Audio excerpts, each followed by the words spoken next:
Good morning dear student. आज की class में हम लोग सॉल्व करेंगे फिजिक्स के चैप्टर नंबर 7 के क्वेश्चन नंबर 15 से।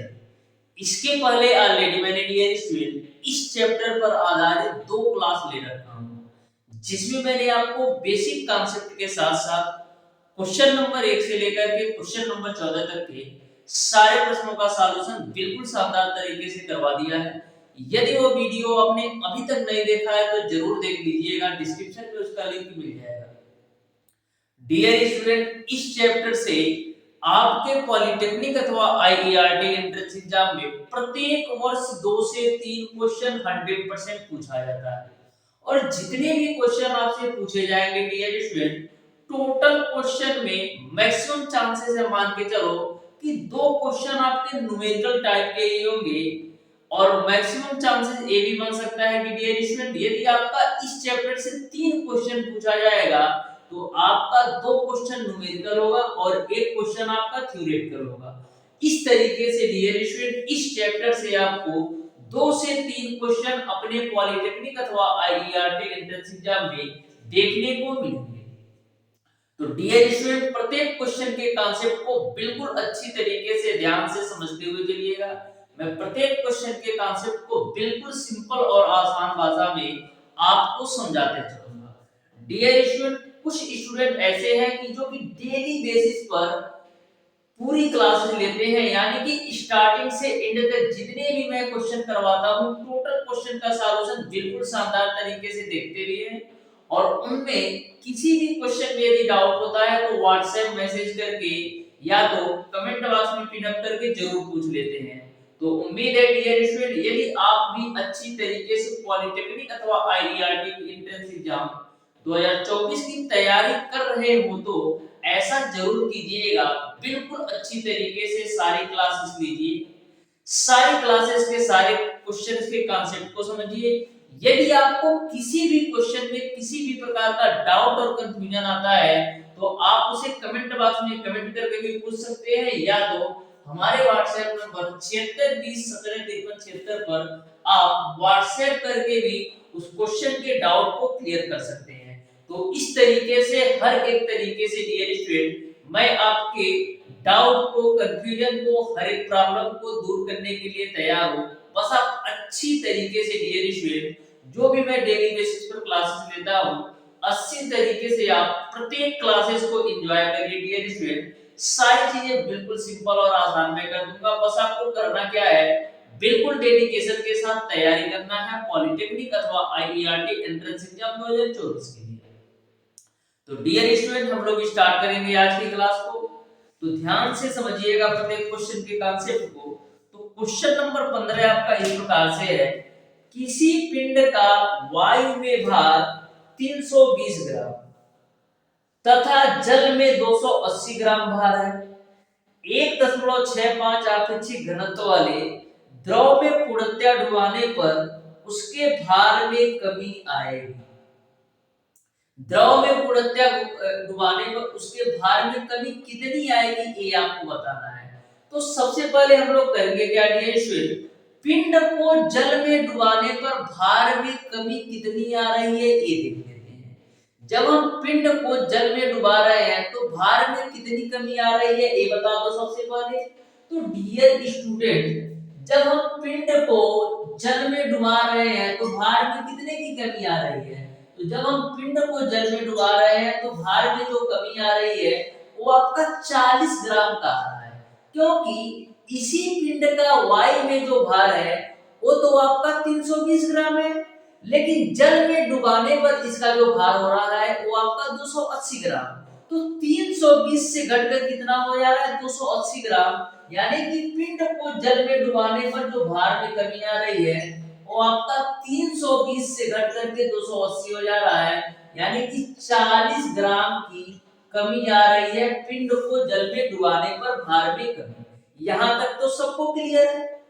अब डियर स्टूडेंट आपको बताना है कि द्रव में पूर्णतया डुबाने पर उसके भार में कमी क्या है। तो आपने एक फार्मूला पढ़ रखा है, आपेक्षिक घनत्व बराबर द्रव आपेक्षिक घनत्व बराबर द्रव में भार में कमी बटे जल के भार में कमी। आपने आपेक्षिक घनत्व का फार्मूला पढ़ रखा है कि आपेक्षिक घनत्व बराबर क्या होता है, द्रव के भार में कमी बटे जल के भार में कमी। तो यहाँ पर सेम फार्मूला अप्लाई कर देना है। आपेक्षिक घनत्व बराबर आपका होता है, आपेक्षिक घनत्व बराबर आपका क्या होता है, आपेक्षिक घनत्व बराबर आपका होता है द्रव के भार में कमी, द्रव के भार में कमी, द्रव के भार में कमी बटेगा जल के भार में कमी, जल के भार में कमी। अब देखो आपको निकालना क्या है, द्रव के भार में कमी। तो द्रव के भार में कमी बराबर क्या हो जाएगा, द्रव के भार में कमी, द्रव के भार में कमी बराबर क्या हो जाएगा, द्रव के भार में कमी बराबर हो जाएगा आपका आपेक्षिक घनत्व गुणे जल के भार में कमी। तो आपेक्षिक घनत्व आपको दे रखा है 1.65 और गुणे जल के भार में कमी आपने देखा है 40 ग्राम, मल्टीप्लाई कर दो। ठीक है, देखो यहां पर हम 4 से गुणा कराते हैं तो देखना क्या आएगा, 4 × 5 = 20, 4 × 4 = 26 को 6, 4 × 4 और 4 × 2 = 6।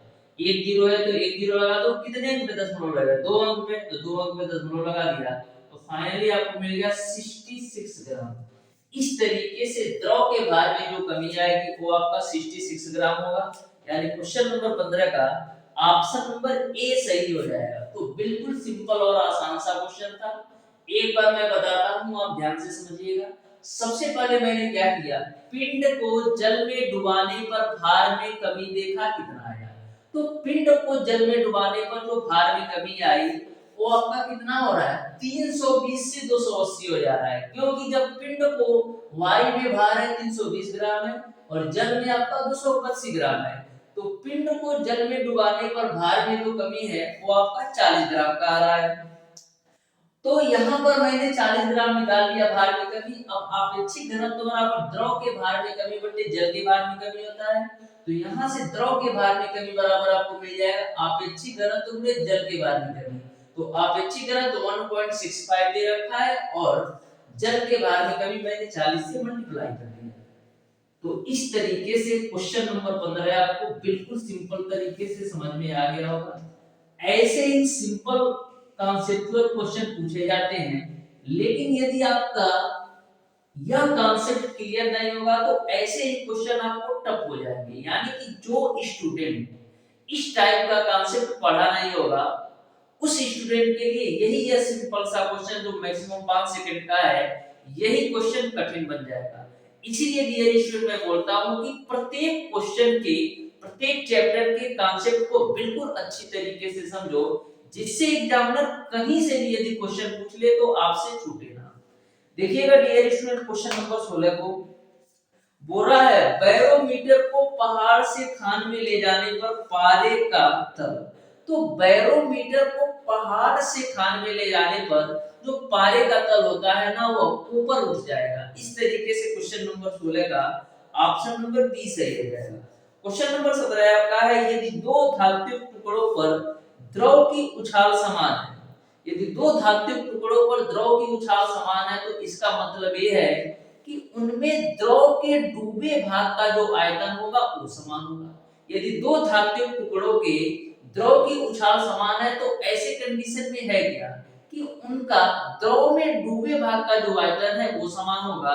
यानी क्वेश्चन नंबर 17 का ऑप्शन नंबर बी सही हो जाएगा।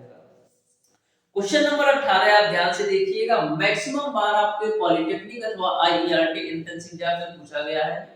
बोला है एक हाइड्रोजन गैस से भरा गुब्बारा ऊपर चढ़ने पर फैलता है, यहां तक कि अधिक ऊंचाई पर फट जाता है। तो इसका मेन रीजन क्या हो सकता है? एक हाइड्रोजन गैस से भरा गुब्बारा ऊपर चढ़ने पर फैलता है लेकिन अधिक ऊंचाई पर जाते हैं तो फट जाता है। तो इसका जो मेन वजह है डियर स्टूडेंट वायुमंडलीय दाब का बढ़ना। यानी कि जब हम ऊपर की तरफ जाते हैं तो वायुमंडलीय दाब बढ़ जाता है। तो यह राइट आंसर हो जाएगा वो वायुमंडलीय गैसों का दाब अधिक होने के कारण आपका हाइड्रोजन गैस से भरा गुब्बारा जो है फट जाता है। इस तरीके से क्वेश्चन नंबर 18 का ऑप्शन नंबर डी सही हो जाएगा। क्वेश्चन नंबर 19 को आप बिल्कुल ध्यान से समझिएगा। बोला है आपेक्षिक घनत्व 0.9 आपेक्षिक घनत्व वाली एक वस्तु का आयतन आपका 2.06 गुणे 10 पे पावर -4 मीटर क्यूब है। 1.03 आपेक्षिक घनत्व वाले द्रव में यदि उस वस्तु को डाला जाए तो तो आयतन द्रव से बाहर निकला होगा, ये आपको बताना है। यानी कि उसका कितना आयतन द्रव से बाहर निकला होगा, ये आपको बताना है। तो बिल्कुल सिंपल और आसान सा क्वेश्चन है, आप बिल्कुल आप ध्यान से समझिएगा। आपको यह बताना है कि उसका कितना भाग डियर स्टूडेंट आपका द्रव से बाहर होगा, ये आपको बताना है। तो कितना भाग द्रव से बाहर होगा, ये निकालने के लिए हमको क्या पता होना चाहिए? डूबे भाग का आयतन। यानी कि यदि हम डूबे भाग के आयतन में से कुल आयतन में से यदि हम डूबे भाग का आयतन घटा देंगे तो कितना भाग बाहर है, ये आपको पता चल जाएगा। यदि हम द्रव के कुल आयतन में से डूबे भाग के आयतन को घटा देंगे तो कितना भाग द्रव से बाहर है, ये हमको पता चल जाएगा। तो सबसे पहले हम डूबे भाग का आयतन निकाल लेते हैं। द्रव में डूबे भाग का आयतन हम निकाल लेते हैं। तो ध्यान से देखना, द्रव में डूबे भाग का आयतन, डूबे भाग का आयतन, भाग का आयतन। तो द्रव में डूबे भाग का आयतन बराबर क्या हो जाएगा? द्रव में डूबे भाग का आयतन बराबर क्या हो जाएगा? आपने पढ़ रखा है डियर स्टूडेंट की घनत्व बराबर क्या होता है? द्रव्यमान बटे आयतन। तो आयतन बराबर क्या हो जाएगा? आयतन बराबर क्या हो जाएगा? द्रव्यमान बटे का घनत्व। यानी कि द्रव में डूबे भाग का जो आयतन होगा वो किसके बराबर होगा? ठोस का आयतन बटे द्रव का घनत्व के बराबर। जैसा कि आप देख सकते हैं, ठोस का द्रव्यमान बटे द्रव का घनत्व के बराबर होगा। द्रव का घनत्व के बराबर होगा। यहां से आप रिलेट भी कर सकते हो कि घनत्व बराबर द्रव्यमान बटे आयतन। तो आयतन बराबर क्या होता है? द्रव्यमान बटे घनत्व। तो इस तरीके से ठोस में डूबे भाग का जो आयतन होगा, ठोस का द्रव्यमान बटे द्रव का घनत्व के बराबर होगा। यहां तक आपको सारी बातें अच्छी तरीके से क्लियर हो गई। अब देखो द्रव्यमान बराबर क्या होता है। यहां से यदि आप द्रव्यमान की वैल्यू निकालोगे तो क्या आएगा? यहां से यदि आप द्रव्यमान की वैल्यू निकालोगे तो घनत्व गुणे का आयतन आएगा। यानी कि ठोस के द्रव्यमान की जगह पर हम क्या लिख सकते हैं? ठोस का घनत्व गुणे का आयतन और नीचे बट्टे का है द्रव का घनत्व। तो द्रव का घनत्व आपको कितना दे रखा है? द्रव का घनत्व आपको दे रखा है 1.03 गुणे 10 पावर 3। अब सारी वैल्यू रख दो। तो यहाँ पर ठोस का जो घनत्व है वो कितना दे रखा है? दे रखा है 20.6 गुणे 10 पावर -4। 20.6 गुणे 10 पावर -4 आपको दे रखा है ठोस का घनत्व। और ठोस का आयतन कितना दे रखा है? तो ठोस का आयतन आपको दे रखा है कितना? 0.9 गुणे 10 पावर 3। 0.9 गुणे 10 पावर 3 और नीचे में आपका 1.03 गुणे 10 पावर 3 है। तो 10 पावर 3 से 10 पावर 3 खुटचा में 1.03 से इसको काटोगे तो कितनी बार में कटेगा? यार ये कितना है? 2.06 है। इसको सही कर लेना यार, ये 2.06 है। इसको सही करो, 2.06। तो 1.03 से काटोगे तो दो बार में कटेगा। तो कितना मिल गया? 0.9 गुणे 2 करोगे तो मिलेगा आपको 0.18।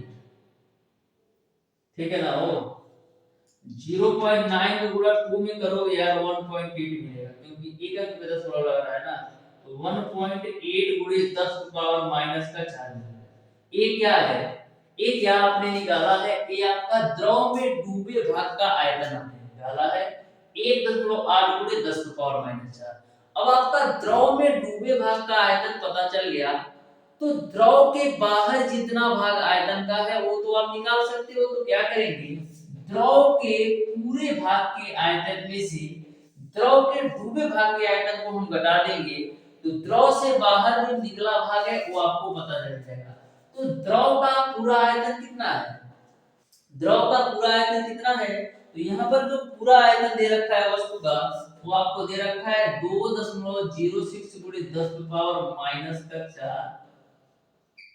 इसमें से आप माइनस कर दो द्रव के डूबे भाग के आयतन को, तो बाहरी भाग का आयतन आपको पता चल जाएगा। तो 1.8 गुणे 10⁻⁴ घटा दो, तो 2.06 में से 1.8 घटाओ कितना मिलेगा, तो कितना मिल जाएगा आपका 0.26 मिल जाएगा, ठीक है, गुणे 10⁻⁻⁴ मिल जाएगा।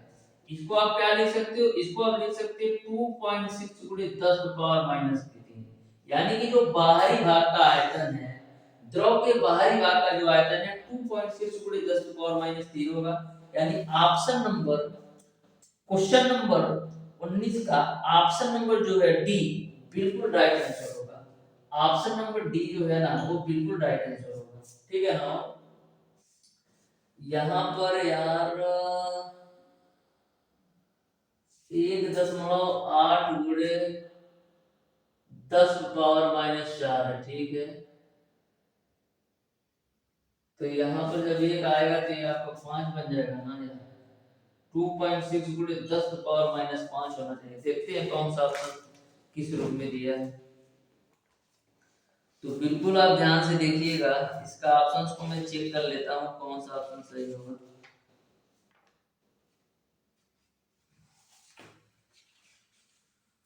क्वेश्चन नंबर 19, ठीक है।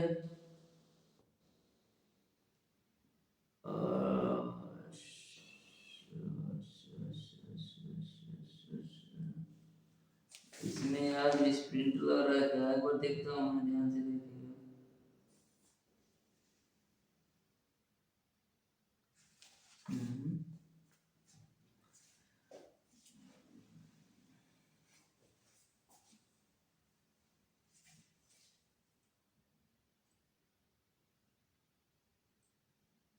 आंसर तो इसका यही होना चाहिए भाई, क्योंकि यहाँ पर आपका 10⁻3 से 10⁻3 तो कट जा रहा है, फिर 1.03 से 2.06 को काटोगे, दो बार में कटेगा, दो का गुणा 0.9 में करोगे तो आपको 1.8 ही मिलेगा, 10⁻⁻4 ही मिलेगा। अब 2.06 में से 1.8 घटाओगे तो कितना मिलेगा आपको, 0.26 ही मिलेगा, गुणे 10⁻⁻4 ही मिलेगा।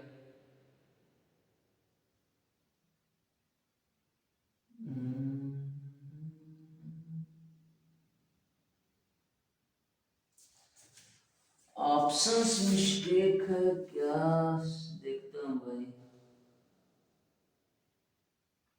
एक ही ऑप्शन से इस रूम में दिया है, ऑप्शन तो आपका यही होना चाहिए भाई। एक बार आप चेक कर लीजिएगा और बताइएगा, कैलकुलेशन में तो कोई दिक्कत है नहीं, वैसे तो कोई है नहीं दिक्कत, एक बार आप चेक कर लीजिएगा, ठीक है। देखते हैं डियर स्टूडेंट नेक्स्ट क्वेश्चन को, ध्यान से देखिएगा। नेक्स्ट क्वेश्चन जो कि आपका है क्वेश्चन नंबर 20। इस क्वेश्चन को आप एक बार रिपीट कर लीजिएगा कि कैलकुलेशन में कहीं मिस्टेक नहीं है ना, नहीं तो कॉन्सेप्ट और तरीके तो बिल्कुल सही है।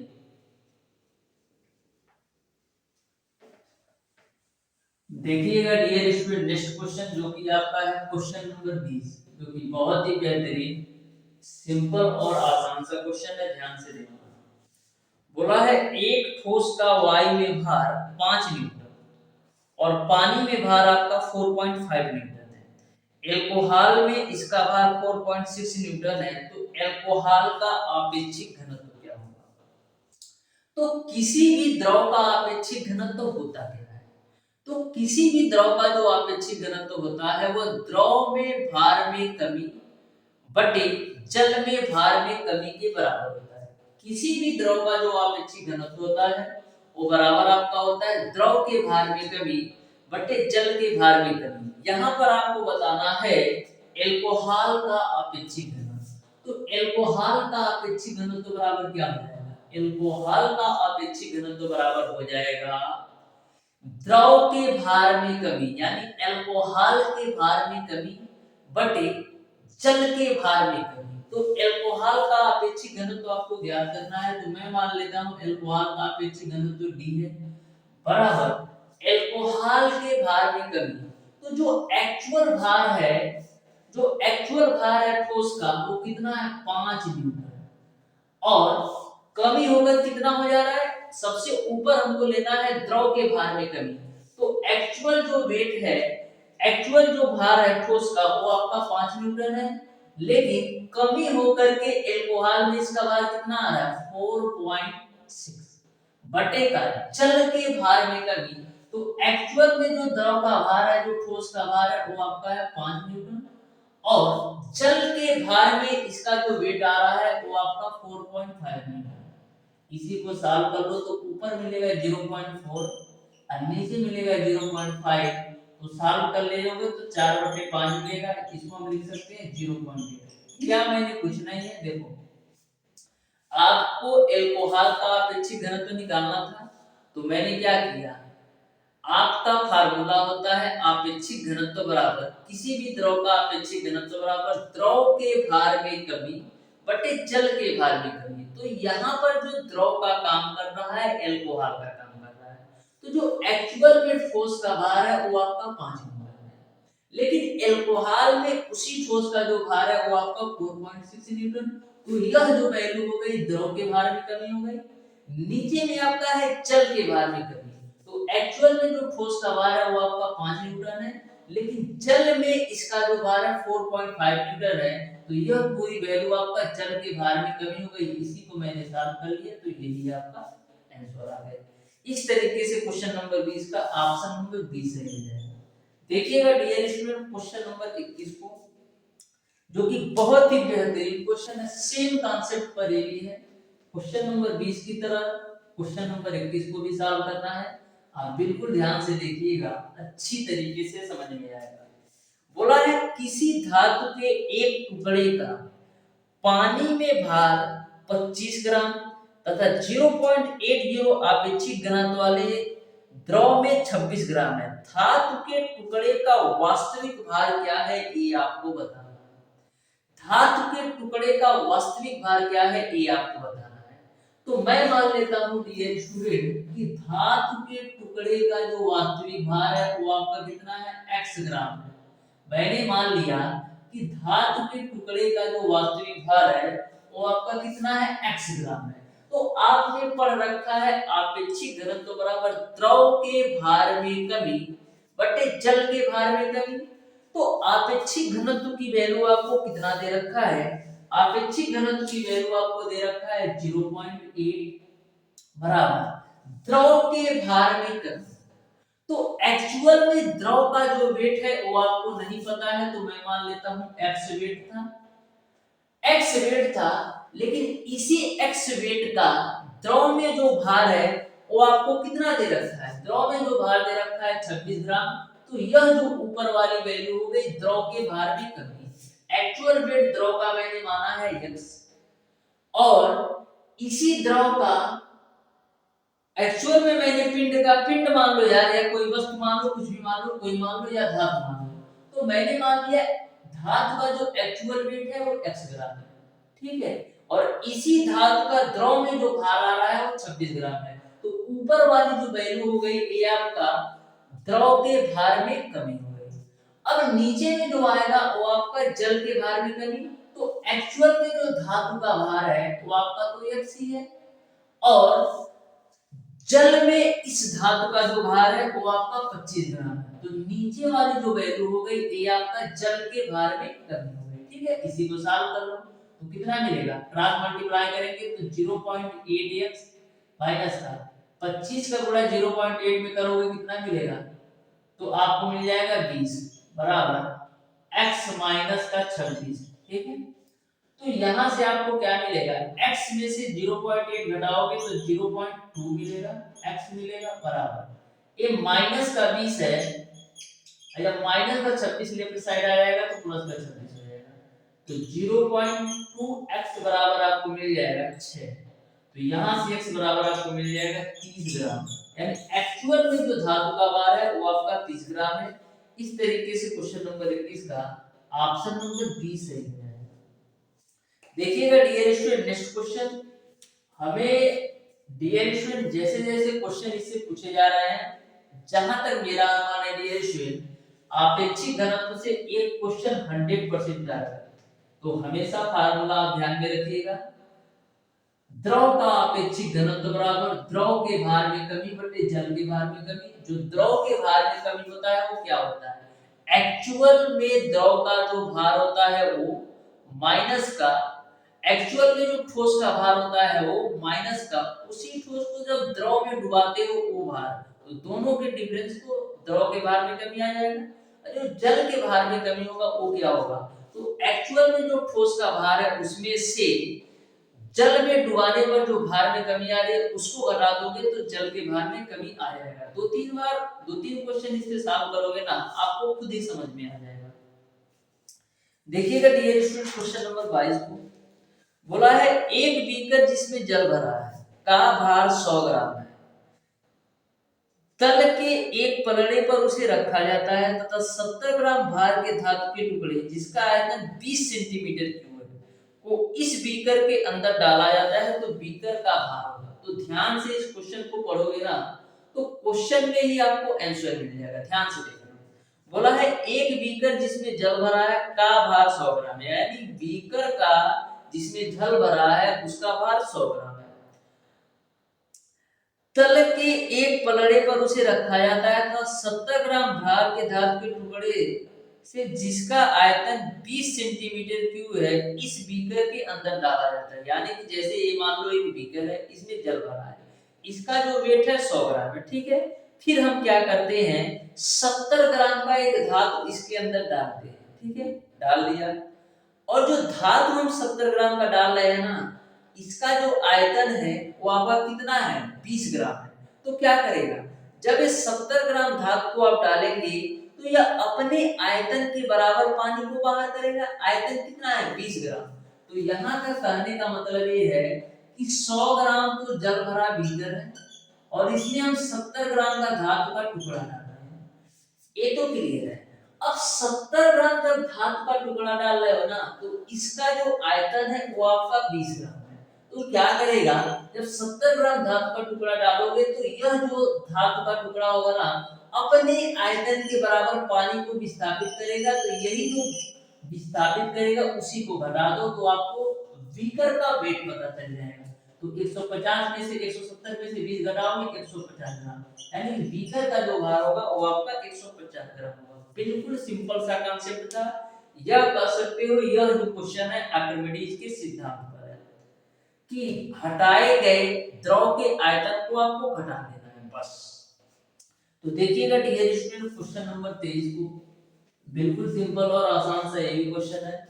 बोला है एक लोहे के टुकड़े का आयतन 4×10⁻³ मीटर क्यूब है, इसे जल में डुबाने पर इस पर उत्क्षेप बल होगा। जल का घनत्व आपको दे रखा है 1.0×10⁻³ किग्रा प्रति मीटर क्यूब और जी की वैल्यू दे रखा है। तो उत्क्षेप बल बराबर क्या होता है, उत्क्षेप बल बराबर आपका होता है VdG के बराबर। तो V की वैल्यू आपको कितना दे रखा है, 4×10⁻³ D की वैल्यू आपको कितना दे रखा है, 1×10⁻³ और G की वैल्यू आपका 10 है। इससे या खुपचा में तो फाइनली आपको कितना मिल जाएगा, 40 न्यूटन, यानी उत्क्षेप बल आपका 40 न्यूटन हो जाएगा। इस तरीके से क्वेश्चन नंबर 23 का ऑप्शन नंबर 20 सही हो जाएगा। क्वेश्चन नंबर 24 को ध्यान से देखो, बिल्कुल ध्यान से देखो, सिंपल और आसान है। बोला है 50 सेंटीमीटर क्यूब, क्या बोला है क्वेश्चन नंबर 24 में, 50 सेंटीमीटर क्यूब लोहे के टुकड़े को कमानीदार पुड़ा से लटकाकर जल में डुबाया जाता है। कमानी पर खिंचाव बल कितना है ये आपको बताना है। कमानी पर खिंचाव बल कितना है ये आपको बताना है। तो ध्यान से देखना, बोला है 50 सेंटीमीटर क्यूब लोहे के टुकड़े को कमानीदार पुड़ा से लटकाकर जल में डुबाया जाता है। तो कमानी पर खिंचाव बल कितना है ये आपको बताना है।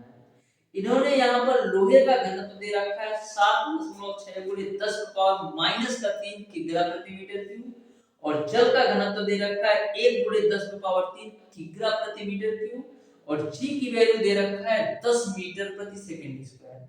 तो आपको बताना है कि खिंचाव बल कितना होगा।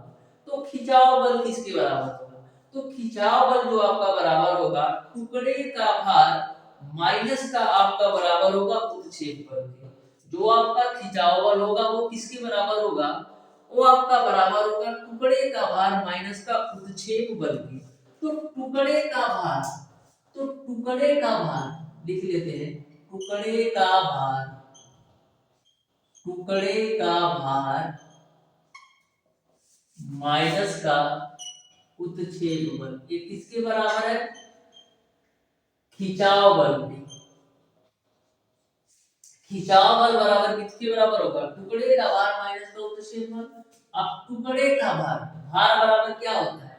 भार W बराबर m इंटू का जी होता है, तो m इंटू का जी माइनस का उत्क्षेप बल। उत्क्षेप बल किसके बराबर होगा? ये भी आपका m इंटू का जी के बराबर होगा। लेकिन दोनों में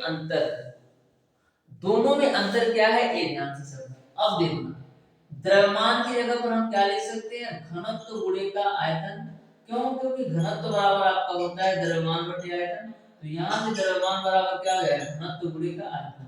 यानी कि द्रव्यमान की जगह पर हम घनत्व गुणे का आयतन लिख सकते हैं और गुणे का आपका हो जाएगा जी माइनस का, यहाँ पर भी आप घनत्व गुणे का आयतन लिख सकते हैं इंटू का जी। यहाँ तक सबको समझ में आया होगा, ठीक है। अब देखिए यहाँ पर आपको सारी वैल्यू दे रखी है, यहाँ पर डियर स्टूडेंट आपको सारी वैल्यू दे रखी है, ठीक है।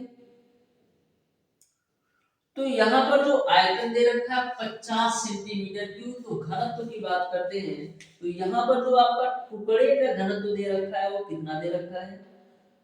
वो आपको दे रखा है 7.6 गुणे 10 की पावर माइनस 7.6 गुणे 10 की पावर 3 दे रखा है। टुकड़े का घनत्व यानी लोहे का घनत्व 7.6 गुणे 10 की पावर माइनस 3। अब आयतन कितना दे रखा है? 50 सेंटीमीटर क्यूब। तो 50 सेंटीमीटर क्यूब को मीटर में चेंज करने के लिए क्या करेंगे? इसमें 10 की पावर 6 से भाग देंगे, क्योंकि 1 सेंटीमीटर को यदि मीटर में चेंज करना है, यदि सेंटीमीटर को मीटर में चेंज करना है तो क्या करते हो? 100 से भाग देते हो। और सेंटीमीटर स्क्वायर को यदि मीटर स्क्वायर में चेंज करना होता है तो 100 गुणे 100 से भाग देते हो। और यदि सेंटीमीटर क्यूब को मीटर क्यूब में चेंज करना होता है तो क्या करोगे? 100 गुणे 100 गुणे 100 यानी 10 की पावर 6 से भाग देते हो। तो वही मैंने किया है और जी की वैल्यू आप 10 ले लो माइनस। अब बात करते हैं कि उत्क्षेप बल का। उत्क्षेप बल की बात करते हैं तो उत्क्षेप बल किसके बराबर होगा? तो यहाँ पर जो आपका उत्क्षेप बल किसके बराबर होगा? तो यहाँ पर जो आप डियर स्टूडेंट जो आपका उत्क्षेप बल होगा वहां पर आपका जल के घनत्व, आयतन तो सेम रहेगा, जल का घनत्व आ जाएगा और जी की वैल्यू जो आपका सेम ही रहेगा। तो यहाँ पर डी की जो वैल्यू है 10 की पावर 3 हो जाएगा और आयतन आपका वही रहेगा 50 सेंटीमीटर क्यूब। सेंटीमीटर क्यूब को मीटर क्यूब में चेंज करेंगे 10 की पावर 6 और जी की वैल्यू 10।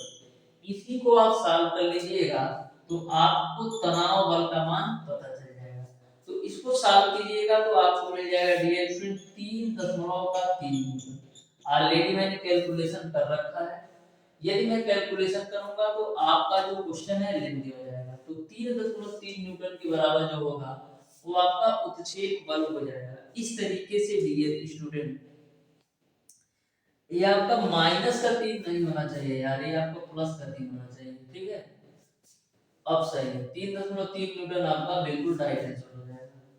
इस तरीके से डियर स्टूडेंट जो आपका क्वेश्चन नंबर 25 है इसको आप बिल्कुल अच्छी तरीके से सॉल्व कीजिएगा और बताइएगा डियर स्टूडेंट कि क्वेश्चन नंबर 25 का कौन सा ऑप्शन सही होगा। बिल्कुल ध्यान से आप इस क्वेश्चन नंबर 25 को एक बार पढ़िएगा और कमेंट बॉक्स में कमेंट करके बताइएगा कौन सा ऑप्शन सही होगा। तो डियर स्टूडेंट आज की क्लास को यहीं तक रखते हैं, मिलते हैं नेक्स्ट क्लास में, तब तक के लिए धन्यवाद।